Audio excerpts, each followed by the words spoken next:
اور پھر اس کے آگے خدا نے یہ کہا یا بنی آدم قد انزلنا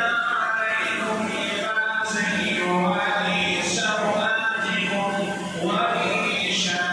ولباس التقوى ذلك خير ذلك من آيات الله لعلهم يذكرون کیا ہے بنی آدم کی اولاد ہم نے تمہارے لیے 3 طرح کے لباس کو اتارا ہے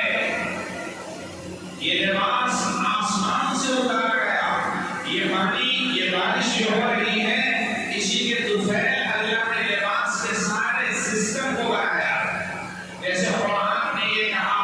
وَأَنزَلْنَا الْحَدِيدَ فِيهِ بَأْسٌ شَدِيدٌ وَمَنَافِعُ لِلنَّاسِ وَلِيَعْلَمَ اللَّهُ مَن يَنصُرُهُ وَرُسُلَهُ بِالْغَيْبِ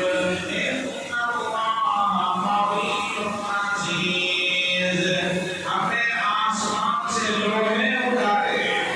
جو بہت سخت ہے بے شمار لوگوں کے منافع ہیں اس پانی کے ساتھ لوہے بھی اتر رہے ہیں آسمان سے انزلنا علیکم لباسا اے بنی آدم ہم نے اتارا ہے تمہارے اوپر لباس کو یواری سوآتکم ایک لباس وہ ہے جو تمہارے صدر کو چھپاتا ہے وریشا اور ایک لباس وہ ہے جو ریش ہے یعنی تمہاری عیش و عشرت کے لیے زندگی گزارنے کے لیے آنے جانے کے لیے محفلوں مجلسوں دوست احباب کے پاس اٹھنے بیٹھنے کے لیے بہترین لباس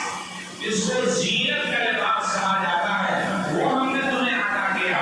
وَلِبَاسُ التَّقْوَىٰ ذَلِكَ خَيْرٌ